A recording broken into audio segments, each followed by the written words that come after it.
What's up everyone, and welcome back to the SkillCapped mid-patch update tier list for 11.11. In this video, we'll be bringing you up to speed with the meta thanks to the help of our challenger players and using the most up-to-date stats. For quick question of the day, what is the one thing that tilts you the most? Personally, autofill disparity is pretty high up on my list. Especially in higher elo, games can be won or lost solely based on which team has the autofill jungle, which can get super frustrating. If Riot were to make a change that prevented junglers from ever being filled, that would be such an amazing feature. Anyways, let us know what tilts you the most down in the comments below. Be sure to subscribe to stay completely up to date with all the content we have planned, and with that said, let's jump right into it. If there's a single top laner you need to add to your champion pool for 11.11, it's without question Wukong. Divine Sunder and Black Cleaver buffs are massive for the monkey, as those are his bread and butter core items. We already had Wukong rated so highly in previous patches, so for him to get indirectly buffed is a gift from the elo gods. Set, Darius, and Aatrox are Wukong's most common matchups right now,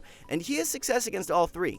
It's not just the indirect buffs, but how strong Wukong stands up against the meta picks, which makes him so reliable. This almost goes without saying, but Wukong will be on top of the OP tier for 11.11. Another top laner you should be putting way more priority on for this patch is Nasus. If you're in the lower elos, Nasus is now a must-pick champion you need to be spamming. Like Wukong, Nasus loves the Divine Sunderer buffs. Not only that, but Frozen Heart was juiced up as well. Since Nasus builds those two items almost every single game, his power level is way better now. We'll have Nasus placed in the S tier as a great carry option. Moving on to breaking down our complete top lane tier list, Wukong will stand alone, looking down on everyone else as the premier carry pick of the patch. It's not that picks like Shen or Urgot have become much weaker, it's just that Wukong is now so much further above everyone else. The Divine Sunderer buffs have seen a positive influence on many other top laners, most notably Jax and Camille. Both champions were better off with Trinity Force in previous patches, but are now performing extremely well with Divine. It's still quite underrated on both of them though, so look to try it out before everyone catches on. Nasus will now slot into a top 3 position for low elo this patch alongside Garen and Wukong. Set, Wukong, and Gwen are the 3 most valuable bans of the patch. And remember, if you want to improve fast and get the rank you've always wanted, then check out our hyper improvement system at SkillCapped.com. We have professional courses by the top players, Smurf commentaries where a challenger player walks you through how to climb out of every rank from Iron to Diamond, and we upload tons of new exclusive guides to our website each week. In fact, we're so confident you'll improve using our system that if you don't climb at least 5 divisions while actively using SkillCapped, you can claim a full refund, so there's no risk. What are you waiting for? Check out SkillCapped.com and get the rank you've always wanted. Link in the description below. We've got a few adjustments to the jungle tier list, as Elise will be dropping down 1 tier from OP into S. The nerf to Elise W has impacted her more heavily than anticipated. Elise is still a really great option, especially if your comp is in need of an AP threat, but is now a cut below the champs we have in OP. Morgana was one of the most broken junglers who skyrocketed in power over the past few patches, but has finally come back down to earth. The nerf to Morgana W has sealed the deal in regards to her strength, as her W damage to monsters is almost identical to where it was pre-buff. We were optimistic that due to the recent jungle changes, Morg would still have a place, but her clear has been affected quite drastically by the W nerf, and we'll be dropping her further down the tier list. Morgana will be placed in B tier as an average jungler pickup in 11.11. A new jungler who's starting to take off in the higher elos is Gwen. Lots of pros have been experimenting with Gwen jungle over the past patch and seeing really great results. Although Gwen's ganks aren't anything crazy, her skirmishing is where she can thrive. Consistent damage power from E and Q, along with the added durability from W, gives her really great potential in those 2v2 fights. Being such a new pick, we're still gathering opinions on Gwen's jungle strength, but for now, we see her as a good A tier pickup.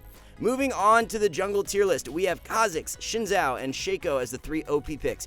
In our pre-patch tier list, we touched on how the Hail of Blades nerfs could see a small negative effect on Xin Zhao and Shaco, but that effect has been pretty negligible for the most part.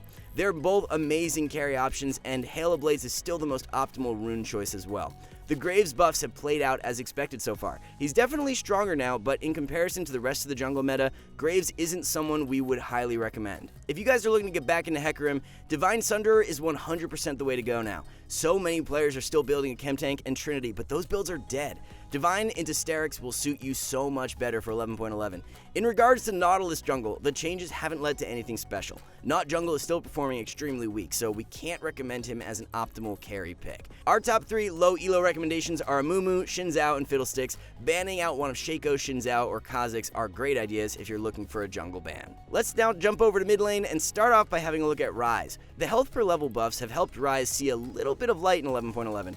Ryze is no longer a bottom of the barrel mid lane pick, which isn't something we've been able to say very often. Unless you're a one-trick or very experienced Ryze player, there are still better options, but at least Ryze is somewhat playable now and will be placed in B tier. The Azir buffs this patch haven't impacted his strength at all. It's just the nature of the champion though, as Riot has to play it very safe when buffing Azir, or else he'll turn into a pick or ban in pro play. In turn, Azir will always be on the weaker side for solo queue, and it's why he's found a cozy position in the garbage can for quite some time. There's really not a whole lot to report for mid lane in 11.11, so our tier list is shaping out very similar once again. Sylas, Zed, and Rumble are the 3 must-pick or ban champs of the patch. The selection of mid lane picks is really solid at the moment. Many great S and A tier champions to climb with. The only champs we'd highly advise you to stay away from are the likes of Syndra, Azir, and Orianna. Syndra and Ori have been in pretty bad states for a while, and they were both torn down even further by the phase rush nerfs 2 patches back. The best low elo mids of the patch are Diana, Malzahar, and Annie. Vladimir, Sylas, and Zed are very worthwhile to add to your ban list. Ezreal's been one of the biggest winners in 11.11 due to his direct buffs along with the Divine Sunderer buffs. The Sunderer changes are really where most of that added power is coming from, so if you're still building Essence Reaver, look to make the swap over. Ezreal will be pushed up from A into S tier for mid-patch 11.11. Seraphine in the carry role has been such a sleeper OP pick for a while now, and with the buffs this patch, it's even more insane. If you're ever filled ADC or just want to pick something up that can be consistently very effective, there's few better options than Seraphine. The utility Seraphine provides means you'll always be impactful no matter how ahead or behind you are. Moonstone and Staff of Flowing Water build was even buffed as well, so it's for good reason that Seraphine is placed in our S tier. The nerfs to Halo Blades was the main focus around the ADC role in 11.11. This increase in cooldown from 8 to 12 seconds was a sizable nerf, but it really hasn't seen a major negative impact on any picks. Our 2 OP picks of the patch remain Vayne and Jhin. Other than Ezreal jumping up, the rest of the meta stays intact. Veigar, Misfortune, and Sivir are the 3 best low elo picks for 11.11. We've got Vayne, Jinx, and Jhin as the highest value bans for ADC. To round everything out, let's have a look at support, starting off with Senna. We told you guys in our Korean builds video that the setup of Divine Sunderer into Black Cleaver would become godlike on Senna, and that's exactly how it played out. If you're still building Frostfire or Kraken, then definitely make the swap over and enjoy a bunch of free elo. Once more players catch on to this build, Senna will be the strongest support in the game, so she's once again finding spot in our OP tier. For all the Leona players out there, the nerf to her W has done a really great job at bringing her in line with many other support picks. Although she's not as broken as before, Leona now slots in as a really great S tier champion, so there's no reason to drop her just yet. Lulu and Senna will stand above all else as the 2 OP supports of 11.11. With champs like Leona and Thresh seeing very light nerfs recently, it's led to so many champions on a very similar power level in the S tier. Enchantress supports like Soraka, Sona, and Seraphine are so much better now due to the Moonstone and Staff of Flowing Water buffs. The best low elo supports are Brand, Leona, and Zyra. Zyra is a really underrated pick after her buffs for the majority of elos, so if you're looking for a hard carry support, then look no further. Leona, Thresh, or Lulu are all optimal ban options. And remember, if you want to improve fast and get the rank you've always wanted, then check out SkillCapped.com, link in the description below. So that is all for our quick mid-patch update tier list. So you don't miss out on our 11.12 tier list and all the future content we have planned, be sure to subscribe if you haven't already. Thanks for watching, everyone. Best of luck in solo queue, and have a great day.